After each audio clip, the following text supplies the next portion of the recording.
Hello guys, आइए आज की क्लास शुरू करते हैं हम ऑक्सीकरण। ठीक है। केमिस्ट्री की एक टॉपिक है ऑक्सीकरण। और अफजानिया बहुत महत्वपूर्ण होता है एग्जाम वैसे बहुत बार यह एग्जाम्स में पूछे जाते हैं। ठीक है, तो आइए हम शुरू करते हैं। आज सबसे पहले देखेंगे हम लोग रेडॉक्स रिएक्शंस के बारे में कि रेडॉक्स रिएक्शन होता क्या है। रेडॉक्स रिएक्शंस को समझने से पहले आइए हम देखेंगे ऑक्सीकरण और अपचयन के बारे में। टॉपिक हमारा है ऑक्सीकरण। किसी भी पदार्थ में ऑक्सीजन या ऋण विद्युतीय तत्व या मूलक का जोड़ना या धन विद्युतीय तत्व, यहाँ पर देखिए धन विद्युतीय तत्व। धन विद्युतीय तत्व से कहने से है जितने भी धनात्मक धना धन धन सहित मूलक पाए जाते हैं, जैसे कि पोटेशियम हो गया, सोडियम हो गया, मैग्नीशियम हो गया, एल्यूमिनियम हो गया, कैल्शियम हो गया। ये जितने भी धन विद्युतीय तत्व हैं, ये जो तत्व हैं उनको यहाँ पे शो किया गया है। और ये ऋण विद्युतीय तत्व से है ऑक्सीजन, सल्फर, क्लोरीन, ये सब को शो किया गया है। ठीक है, तो समझते हैं यहाँ पे इनको बाहर निकाल देना। इनको ऋण विद्युत जो धन विद्युतीय तत्व है उनको बाहर निकाल देना, और ये ऋण विद्युतीय तत्व का मूलक में जोड़ना क्या कहलाता है? ऑक्सीकरण कहलाता है। ठीक है, तो इस प्रकार से ऑक्सीकरण होगा। आइए हम देखते हैं एग्जाम्पल से कि एग्जाम्पल के द्वारा। ठीक है, एग्जाम्पल यहाँ पर दिया गया है। ये कार्बन जो सॉलिड फॉर्म में है, और यहाँ पर है ऑक्सीजन जो कि गैस फॉर्म में है। ठीक है, एक ये देखो यहाँ पर जो ऑक्सीजन जो है यह एक ऋण विद्युतीय तत्व है। ठीक है, एक ऋण विद्युतीय तत्व देखो किस प्रकार से इसमें जाके ऐसे जुड़ रहा है। ठीक है, इस प्रकार से नया कंपाउंड फॉर्म कर रहा है। ठीक है, और यहाँ पर ये देखो ऑक्सीजन का योग हो रहा है। ठीक है, तो इस प्रकार से जो कंपाउंड बना है, तो यहाँ से यहाँ रिएक्शंस में क्या प्रक्रिया है? यह ऑक्सीकरण की प्रक्रिया है। ठीक है, और यहाँ भी देखो मैग्नीशियम है, दो मैग्नीशियम आपस में ऑक्सीजन, दो ऑक्सीजन मॉलिक्यूल्स के साथ आपस में यहाँ भी ऑक्सीजन जो है जोड़ रहा है। ठीक है, तो यहाँ पे ऑक्सीजन जोड़ है, यहाँ पे जाके 2 MgO बना ले रहा है। ठीक है, तो यहाँ भी ऑक्सीजन आके जुड़ रहा है।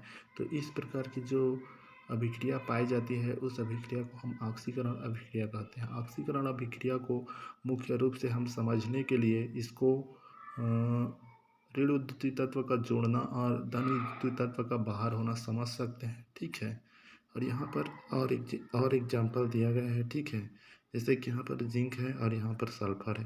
सल्फर भी एक ऋण विद्युतीय तत्व होता है जो जिंक से आके जुड़ रहे हैं, देखो यहाँ पे। ठीक है, इसी प्रकार सोडियम दो क्लोरीन फिर 2 NaCl बना ले रहा है। ठीक है,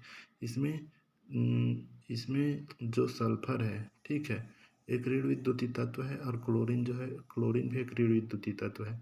तो इस प्रकार से आपस में जुड़ रहा है, सोडियम आपस में आके जुड़ रहा है और जिंक सल्फेट आके बना रहा है। ठीक है, तो इस प्रकार के जुड़ने और जो निकलने की प्रक्रिया है, कौन से धन विद्युत तत्व के निकलने की प्रक्रिया ऑक्सीकरण कहलाती है। यहाँ पे देखो धन विद्युतीय तत्व का बाहर निकलना।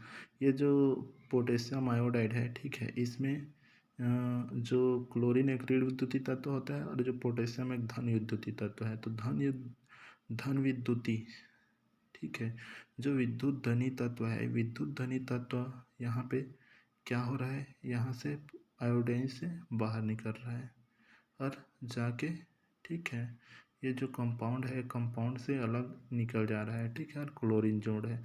तो इस अभिक्रिया को ऑक्सीकरण अभिक्रिया कहते हैं। इसमें भी पोटेशियम आयोडाइड जब H2O2 के साथ, ठीक है, अभिक्रिया करता है तो ये पोटेशियम हाइड्रोक्साइड बना ले रहा है। ये जो पोटेशियम है, ठीक है, इसमें से अलग हो जा रहा है, डिवाइड हो जा रहा है, किससे? आयोडीन से। ठीक है, और इस पे जाके जुड़ जा रहा है। तो इस प्रकार की अभिक्रिया ऑक्सीकरण अभिक्रिया कहलाती है। आइए हम देखते हैं ऑक्सीकारक के बारे में, ऑक्सीडाइजिंग एजेंट के बारे में कि क्या होता है ऑक्सीडाइजिंग एजेंट। ठीक है, तो ऑक्सीडाइजिंग एजेंट वे पदार्थ हैं, ठीक है, जो किसी अन्य पदार्थ को ऑक्सीजन या विद्युत ऋणी तत्व प्रदान करें। ठीक है, ऑक्सीजन प्रदान करे या विद्युत ऋणी तत्व प्रदान करे तथा उससे हाइड्रोजन या विद्युत धनी को उससे बाहर कर दे, ऑक्सीकारक अभिकर्मक कहलाता है। तो इस प्रकार ऑक्सीकारक अभिकर्मक हो गया। ठीक है, तो ऑक्सीकारक अभिकर्मक मुख्य रूप से वे पदार्थ होते हैं जो अभिक्रिया में धन विद्युतीय तत्व को बाहर निकाल देते हैं और स्वयं वहाँ पे जाके जुड़ जाता है, और वह यह मुख्य रूप से एक ऋण विद्युतीय या फिर विद्युत ऋणी तत्व होता है।